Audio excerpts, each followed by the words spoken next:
Good morning and welcome to another edition of the College Football Kickoff Show, brought to you exclusively on Facebook, YouTube, and TikTok. While the other game day crews get ready for their game days, we're starting ours as we always do from home and very, very early, coming up on 8 o'clock here. And before we get started, I couldn't decide on what to wear this morning, and then it dawned on me. Wear a shirt from a team who you're not picking today. So, let's go pee. Where, you ask? Well, I believe they play at the place called the Fort. Austin P, I believe, is hosting Central Arkansas in a game that we're not picking today, mainly because we don't have a helmet to correspond with Central Arkansas, but that's beside the point. We must get on with the business at hand. Helmet selections come first, and I got to do this quick because the quicker I get to do this, the quicker it'll be to upload it to YouTube. Those on Facebook, you'll get to see it as always. So let's knock this bad boy out the park, shall we? Starting things off, the 12 noon kick times, Central Michigan and Illinois. Illinois in this one, and if they do that, they'll go 3-0 for the first time under Brett Bielema. That would be awesome for the folks in Champaign. Tricky one here, Cincinnati at Miami of Ohio. Cincinnati coming off a tough loss to Pitt last week, a game in which they had a 2-touchdown lead in the fourth quarter.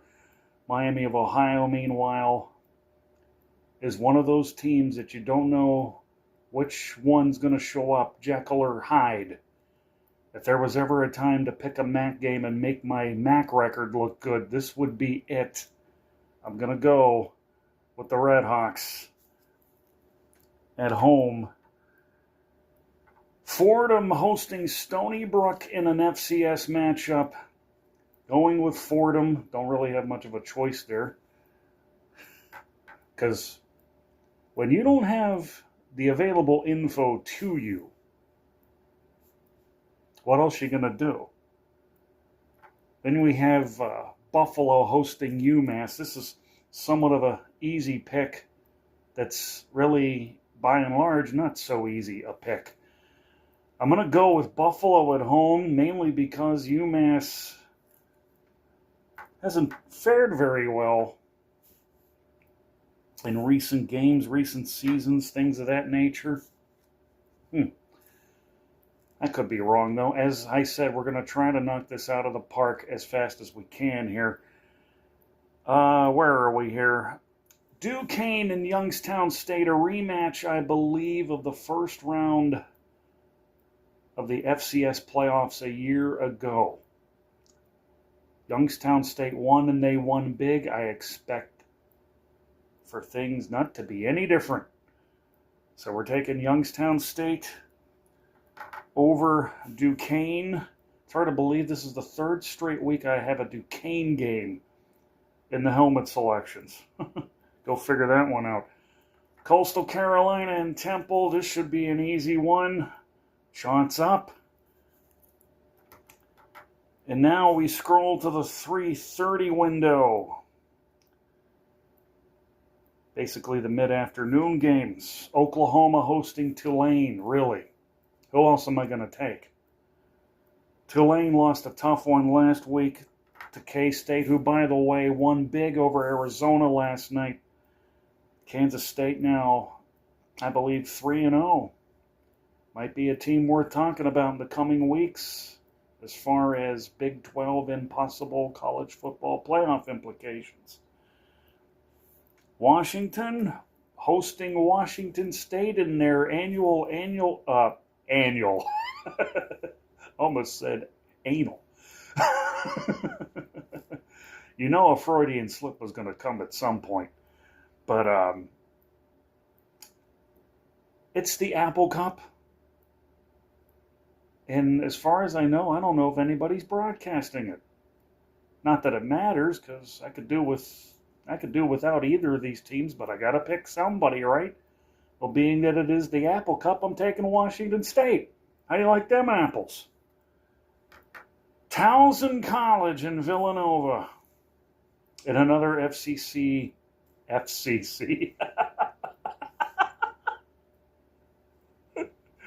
the fellas at the freaking FCC. That's my Peter Griffin for you. Okay, enough of that. Going with Nova.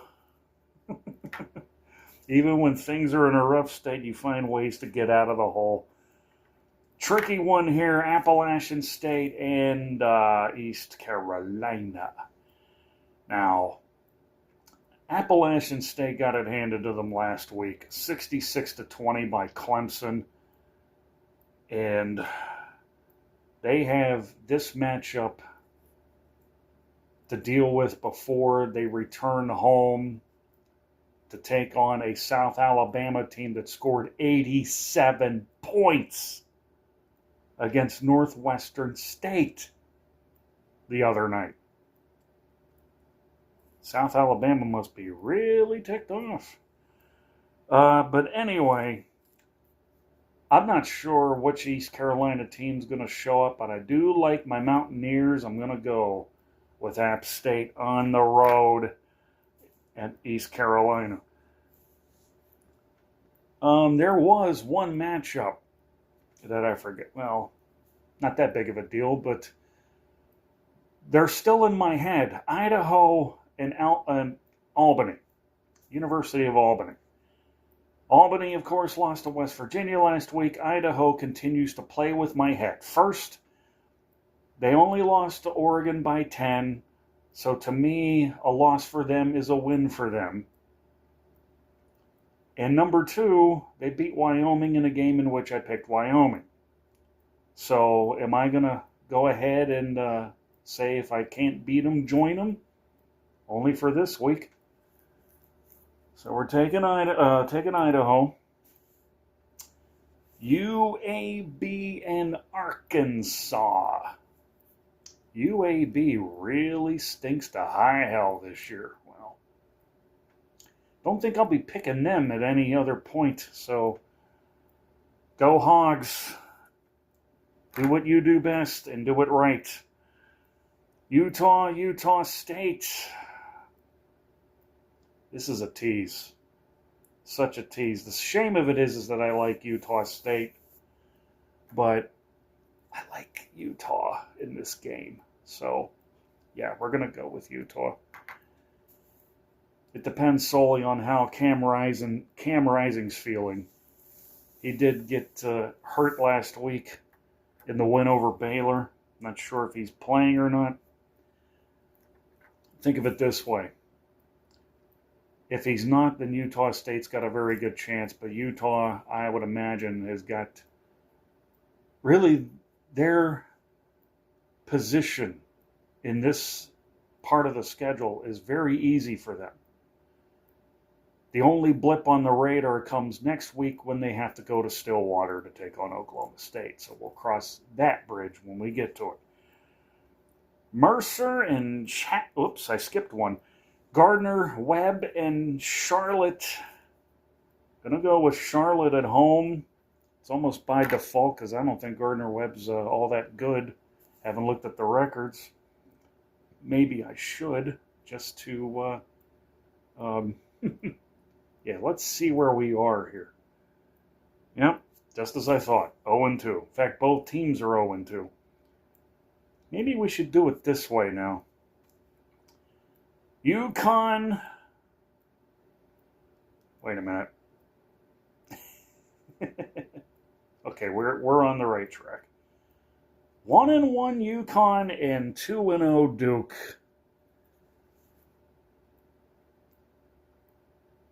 There's a number of different Duke references that I'd like to throw in, but the one reference that I'd like to do, I can't do here. I would much rather do it at Cameron because I have to scream it. Those of you who are familiar with the Rocky movies know about Duke, played by the late actor Tony Burton. I'll save that for another time. In the meantime, I'm going to go with Duke at home. Which now brings us to, do we really need to go here? I guess we do, don't we? FIU and FAU. I'm taking FAU because FIU thinks they're the Shiite now, that they got their stadium named in honor of Pitbull. Ugh. I'm telling you something. There better be somebody who comes in and sweeps the naming rights and the nameplates off of that entire facility. I'm sure he's a good artist. It's not in my ballpark. It's not in my league. Speaking of not in the league, UTEP is visiting Liberty. Can't see UTEP winning anything at this point. Got to go with Liberty at home. Which now brings us to... I didn't put it down, did I? Well, we're going to acknowledge the next couple picks since we didn't put them on the on my little tracker here. Tennessee Martin is hosting. Who the hell are they hosting? North Alabama. All right. Maybe I should do my due diligence here and look for it. Well, I'll tell you what. Let's. Boy, they really screwed this up. See, CBS Sports has its order. I have mine, mainly because it's based on games that I'm picking. So you'll have to bear with me for a moment while I... let's just make the damn picks. Tennessee Martin at home, okay? Incarnate Word is playing Southern Illinois. Going into my 2-minute offense. Southern Illinois at home over the Cardinals of Incarnate Word. NC Central against North Carolina, the Tar Heels. Although it would not surprise me if North Carolina Central tries to give them a good game early on. And now that we got those games out of the way, Virginia Tech is at Old Dominion. It's a tricky one, and it's one in which the Virginia Tech must win. I have to ride with the Hokies on this one. If losing to Vanderbilt was one thing, you lose to Old Dominion, then you may as well just throw your season out the window. This is supposed to be a good team with high expectations to be in that conversation, that whole ACC conversation. Some of the so-called experts even picked them to win the conference. Some of them. I won't name names, but some of them did. Jacksonville State's at Eastern Michigan. Eastern Michigan at home under normal circumstances and probably in conference play would be a safe bet, but not on this one. It's not a conference game. Plus, it's Rich Rod's Jacksonville State Gamecocks that are going to pull that one out. Georgia State is hosting Vanderbilt. Is Vanderbilt for real? This game won't answer all of the questions, but if they win, then perhaps maybe we should pay attention to them a little more. I, on the other hand, think otherwise. I'm taking Georgia State at home. Which now brings us to Western Kentucky and Middle Tennessee. It is, I believe, a Conference USA matchup. And if the Hilltoppers can top the Blue Raiders, then they might be primed for another run through the conference and possibly another postseason bowl bid. So, yeah, let's go with Western Kentucky on the road. I don't know how in the heck I'm doing this.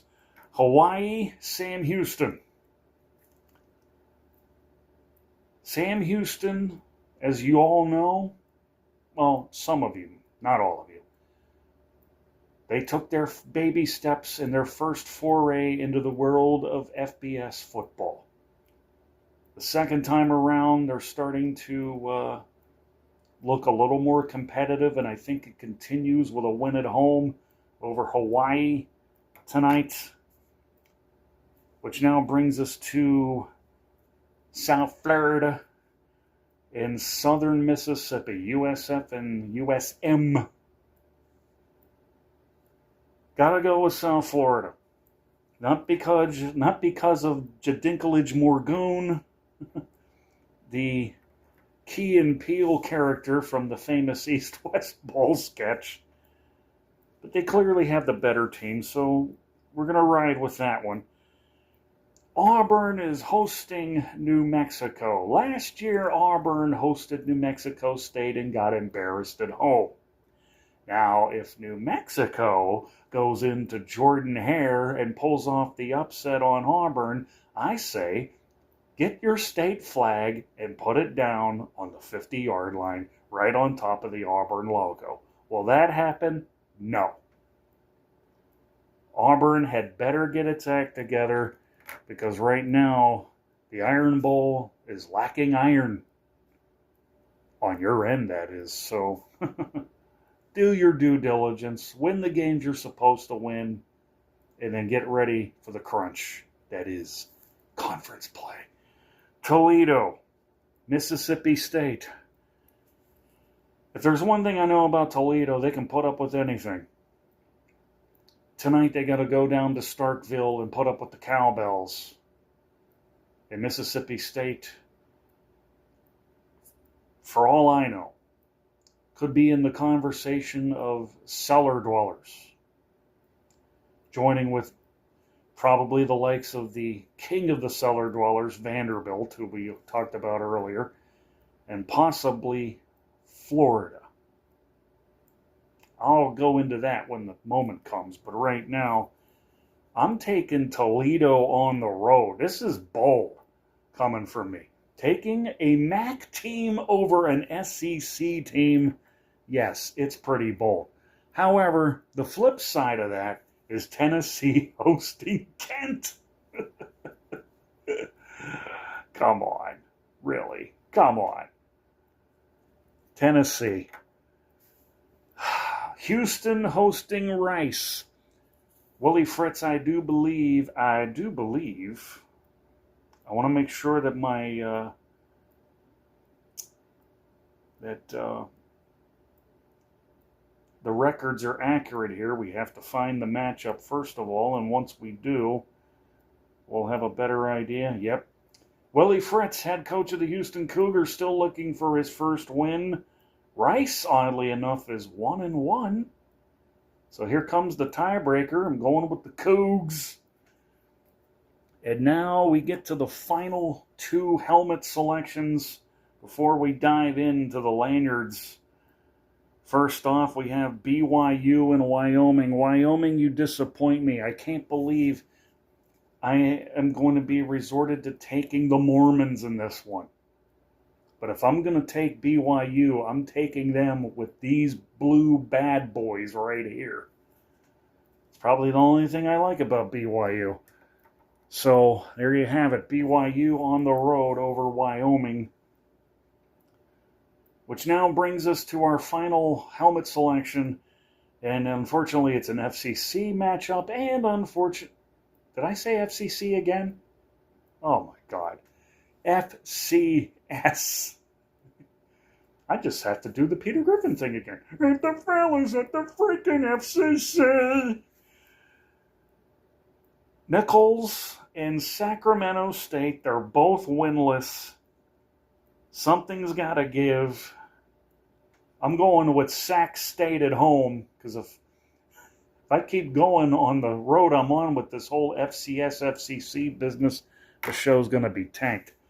So now, the moment of truth at hand. We go back all the way to the 12 o'clock window and start making our lanyard selections, hopefully without any droppings to be found anywhere. We're starting things off with Alabama and Wisconsin. If this had been Nick Saban versus Barry Alvarez, the backdrop would be a lot more enormous than what we're about to see come high noon. But I believe in the Tide, and as you know, I always roll with the Tide. That much we know is true. On the docket next, Memphis and Florida State. And Florida State had a week off to assess their situation of being 0-2. If there was ever a time for Mike Norvell to get his first win this season and turn that rudderless ship around, this is it right here. Doing it against an unbeaten Memphis team for which Norvell formerly coached at. If there was ever a time for a win, this is it. So I'm going to go with Florida State. But I don't know how much more we'll see of the Florida State lanyard for the rest of the season. Everything is on the line today for Florida State, in my estimation. So we're going to take Florida State at home. Michigan is hosting Arkansas State. Big Ten Network's got this one at high noon. I mean, really, could you give me a better matchup? Go Blue. NC State playing host to Louisiana Tech on the ACC Network. This, too, is also an easy one. Taking NC State at home, because after the beatdown that Tennessee put on them, it really is high time to get back on track, and they will. Now, ladies and gentlemen, for the first time this season, I get to play the Katy Perry card. LSU and South Carolina. Yes, Katy Perry, this is the one with the cocks in it. Which leads me to ask the question, where? Where? I believe it's Columbia, South Carolina, if I'm not mistaken. The game day crew is down there. South Carolina came out of the gates a little sloppy, and I need to do some homework business here just to make sure where we are with this game in terms of records. So we're looking at it. LSU, by the way, number 16 in the country, and they're 1-1. South Carolina's 2-0. Yeah, the win over Old Dominion was a sloppy one, but they did win last week, and it would thrill me to the fullest extent that South Carolina beats LSU to put Brian Kelly one step closer to see his sorry whining ass gone. I never thought I would say this, but go Cox. And with that, we now go to the next one, and it's North Texas and Texas Tech, which will be shown on FS1 at high noon. Okay, here we go. So far, no droppings yet. Texas Tech's at home. North Texas. I got to look at this really quick here. It's the wrong one. There we go. This is a rather interesting one here. North Texas 2-0. Texas Tech 1-1. And from what I'm reading here, this could possibly produce carpal tunnel for the scoreboard operator down in Lubbock. They're expecting an aerial shootout down there in Lubbock at high noon. Why not? A high noon shootout at the OK Corral? Why not? But who wins at the end of the day? Tech. If I'm the defensive coordinators, I'm going to be on my heels all day with my Lanta in my pocket. Or whatever it is those coaches take these days. I'm sure it's Rolaids, maybe Tums. Speaking of which, today, not that we need sponsors, but today we're drinking brisk iced tea.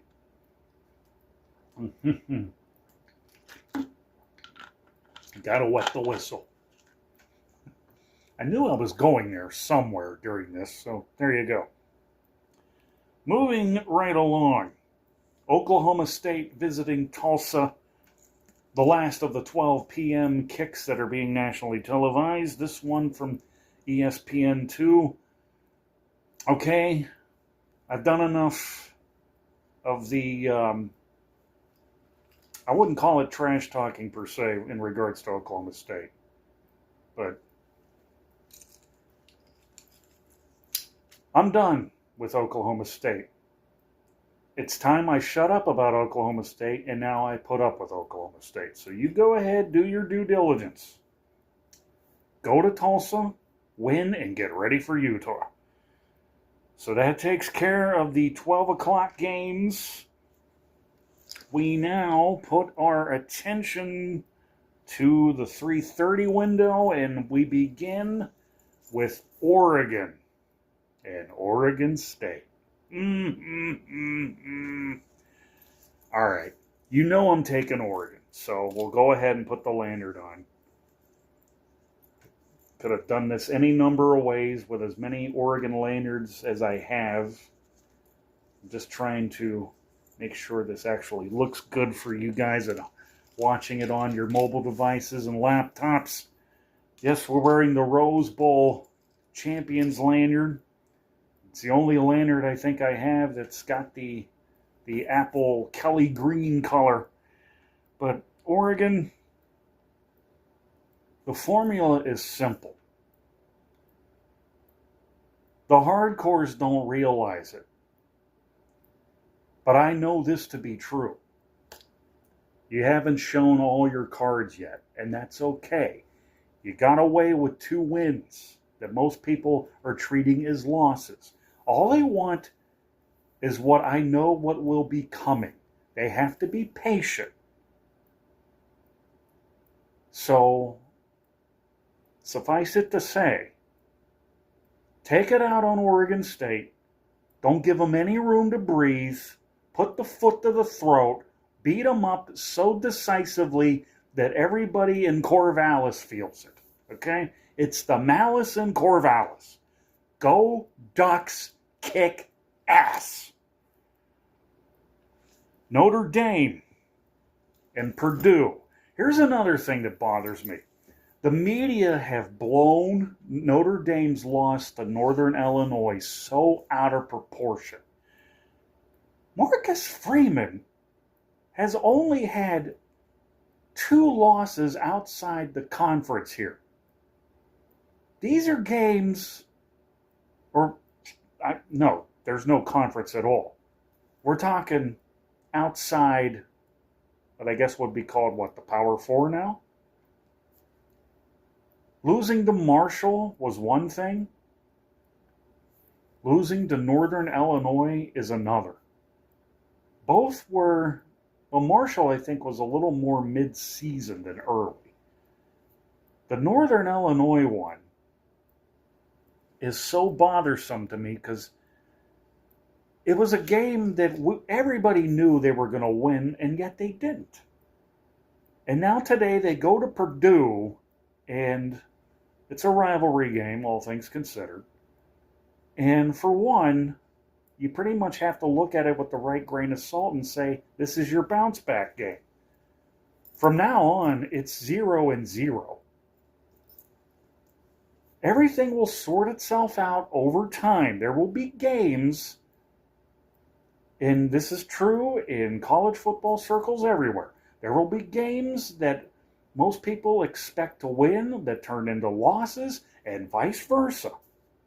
Nobody saw it coming. But if there's one thing I know about Notre Dame, they can fix what's broken. They will get back on track today in West Lafayette. They will beat Purdue, and nothing further. I have no further questions, Your Honor. The biggest question in my next pick is, Who's the starting quarterback for the Florida Gators? If you ask me, it should be TJ Lagway. But it's not. It's Graham Mertz. It's Billy Napier's head on a silver platter right now. If Florida loses today, bye-bye. Florida is hosting Texas A&M. This is a game that is far too concerning to me, mainly because I love the Gator faithful. You're telling me that you're going to ride with Mertz against A&M in an SEC game, no less. If he's not effective, you put that freshman in there. Because I like to think at some point that's going to happen today. So I almost picked A&M because of this ridiculous coach's decision.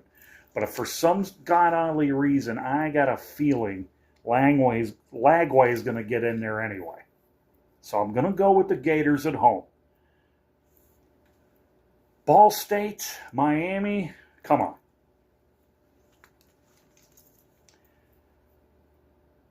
Nevada, Minnesota. The last of the 3:30 kicks. Going to go with the Gophers. Although Nevada has done pretty well for themselves lately. Let me look at the records, if I may, just so we're clear on this.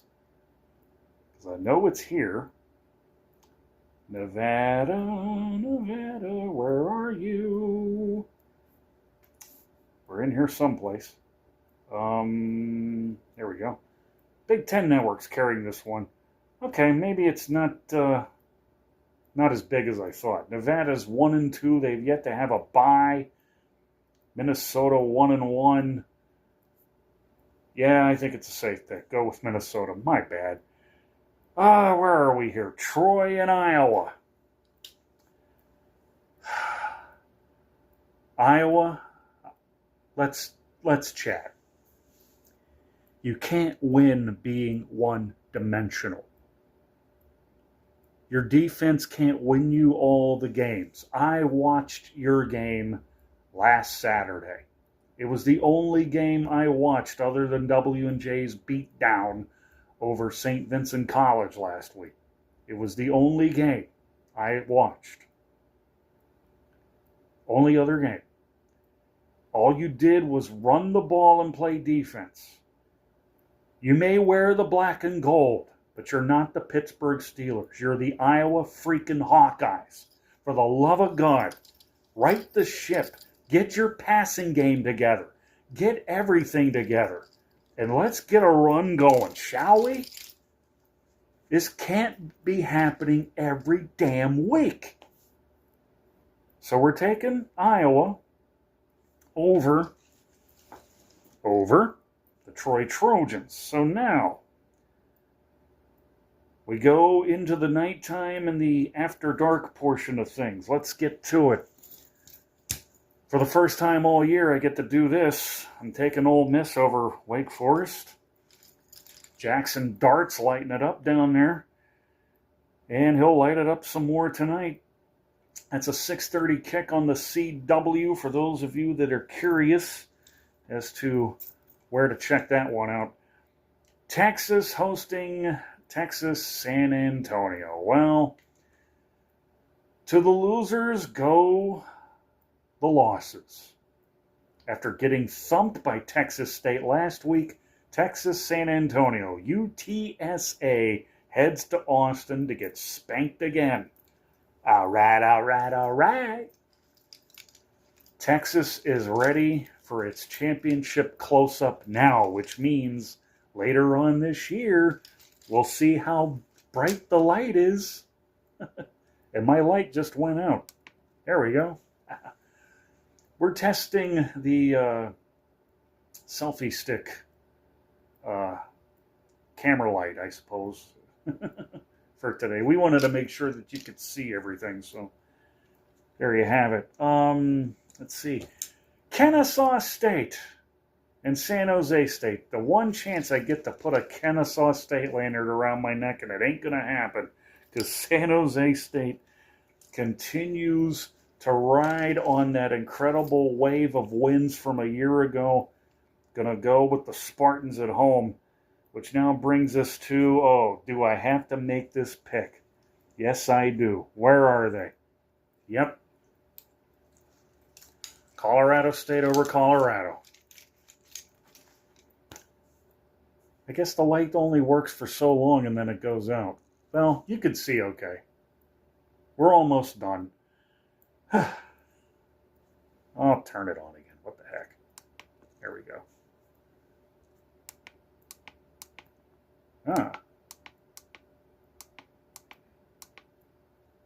It's got like 4 different settings, this little camera light here, so I don't know how that looks out there.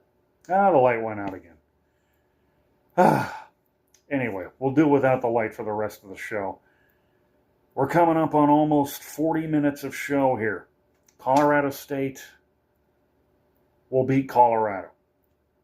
Because Colorado, I don't have to say anything. You guys know how I feel about Colorado.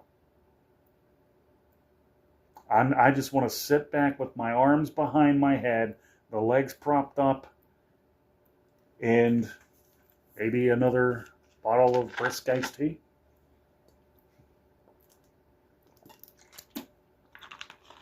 We're pulling out all the stops today, aren't we? I mean, after what we did at Cameron last week, this is the best we can do. Gonna take Colorado State at home. I'm sorry. Georgia at Kentucky. Number 1 Georgia. We'll head into Kroger Field. As much as I like Kentucky, Georgia's much too strong. Their number 1 ranking will be retained after tonight. Baylor hosting Air Force. I'm going to go with Baylor. It's a non-conference game. It's at home. Baylor's going to need some wins here. Air Force right now, not the team they were a year ago, so you pretty much have to take it with the right grain of salt and figured, all right, let's go ahead and ride with the home team. UCF, TCU. Gonna go with UCF on the road. It will be a rather tricky night, I would imagine, down in Fort Worth. But if there is a team that's primed to make a serious run in the Big 12 to compete with the Oklahoma States, the Utahs, and the K-States, it would have to be UCF. And this is I believe, their first conference test of the year, so we'll see what happens. Northern Illinois. Wrong. Northwestern and Eastern Illinois. This one will go to Northwestern. That'll be on the Big Ten Network. Might have to check that out tonight. See if they're playing on at their makeshift stadium overlooking the lakefront. I love this one. Indiana at UCLA. First time ever that I can think of that Indiana is visiting the Rose Bowl for a Big Ten game. The first such game of the season for both teams. And for UCLA, this is only their second game of the season. They had a bye week after beating Hawaii 2 weeks ago. I would have thought they would have played 2 or 3 games already and then have a bye. But no, they played 1, took the week off, and now they're back playing host to Indiana. Deshaun Foster might have something good this week. As for the rest of the season, time will tell. We're taking UCLA tonight. I'm hoping it's a good one, but we'll see what happens with that. Maryland, Virginia on the ACC network. Which Maryland team will show up? The one that hung 40 their first week, or the one that got clipped by Michigan State? This is a non-conference game. And Virginia is another team that you don't know which one's going to show up. But I'm going to ride with Maryland here. I like to think they're a little more battle-tested, being that they're in the Big Ten. So we're going to go with them. Let's see who all do we have left. 2 more picks. 2 more picks before the lanyards. This is your 2 lanyard warning. Cal hosting San Diego State. Well, I made the mistake of taking San Diego State last week, and they got shut out by Oregon State 21-0. Now they go to Cal. And I was going to talk about Jaden Knott, but now Cal looks a little more dimensional on offense than I thought. Remember the name Fernando Mendoza. He's the quarterback. He's the one that's been lighting it up for Cal, and it's because of him that they beat Auburn, and it's because of him that they may be in the conversation in the ACC. Maybe Pat Narduzzi was right about the ACC. I don't know. Jury's still out, though. I am taking Cal tonight, which now leads us, and I really thought when I got out of bed this morning and started looking for all the lanyards that I was going to have to wear today, for whatever reason, I don't think I have a lanyard for this one.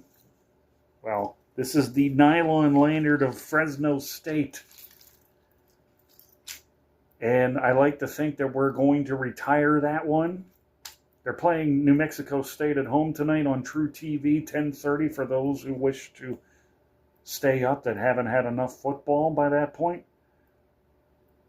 Taking Fresno State at home. Now comes the tricky part. Well, maybe it's not so tricky. Pardon me a moment while these lanyards come off. Yeah. Don't try this at home, kids. Do you believe it? We haven't dropped a lanyard today? Wow.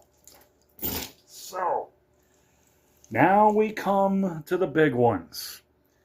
As we come up on 45 minutes, let's get right to it. Missouri hosting Boston College. Both unbeaten, both ranked. I believe Boston College is ranked number 24 in the country, and Missouri is ranked number 6. But here's the thing that jumped out at me. Missouri is the only team in the country that has not given up a point yet. Not a one. But against Bill O'Brien's Boston College Eagles, I'd imagine that consecutive streak of scoreless games will finally come to an end. But it's not to say that Boston College will win this one. I still have my belief that Missouri is as advertised. And plus, I get to wear this bad boy, so yeah, we're going to ride with Missouri. We're going to ride with Missouri at home against BC. And the sad part about it is it's not on television unless you get ESPN, or no, not ESPN Plus, the SEC network, which I don't have, and quite frankly, I don't need it. I don't need it. Maybe if I had a lot more money in my pocket, for the sake of the Crimson Tide, I probably would, but no, we're not doing that. So that's Missouri for you. And now the final pick. The original big one. We started doing this last year when the two teams met in Morgantown, and now I get the honor and privilege once again to pick between West Virginia and Pitt. Such a tease, is it not? Let's talk about Pitt for a moment. They're 2-0. Yeah, beating Kent was nothing. Beating Cincinnati, on the other hand, has got me believing that perhaps maybe Pitt is trying to back up Coach Narduzzi's claim of the ACC being the best conference. Yeah, we'll see how you do the rest of the year when you play Cal, when you play SMU, when you play, what, is Miami on the schedule too? Yeah. That record will be on the flip side for sure. And here's the funny thing. When I picked West Virginia last year, it was a roll of the dice, simply because West Virginia was, particularly in the case of head coach Neil Brown, they were on the hot seat. Pitt was coming off of a year where everybody's expectations were super, super high, only because they beat UCLA in the Sun Bowl the previous year. And while it was as awesome as it was, people forget the fact that, high expectations doesn't guarantee you anything. They never do. They don't win you games. They don't lose you games either. But until the product's put out on the field, until you factor in the injuries, lineup changes, all the little nuances that come with any team in any season. And it isn't so much, the teams you have on the schedule. It's not who you play, it's when you play them. If it were the end of the season, I will guarantee you the stakes would be a hell of a lot more higher. We all saw that years ago. I immediately think of Dave Wannstedt and Rich Rodriguez when Pitt and West Virginia was played at the end of the year. And, of course, the game has been, it's like a chess piece. You move it around September, October, November, and then eventually you find a home for it, you stick it there, you plan accordingly, you bring it to the stadium, and when I say bring it, I mean putting your best voices forward. And believe me, today at Heinz Field, yes, I still call it Heinz Field, there will be a nice contingent of Pitt fans and West Virginia fans, each trading pot shot for pot shot, cheer for cheer, tackle for tackle, pass for pass, run for run, score for score. Because we're going to see that, and we're going to hear that, and we're going to feel it all. That's for sure. Take it from someone who's been to a backyard brawl. I know the power, I know the passion, I know the pride. And it is a strong combination of power, passion, and pride. So who comes out of it today? The sad part about this is that I got friends who love Pitt. I got friends who love West Virginia. And I'm putting myself through the ringer once again, simply because it's Pitt, West Virginia. At the end of the day, family comes first, win or lose. My brother went to school down there. So, if I may be so bold, get out of here. Country roads, take me home to the place I belong. West Virginia, Mountain Mama, take me home. Country roads. And with that, we conclude the Saturday picks for Week 3 on the College Football Kickoff Show. Enjoy your Saturday, everybody.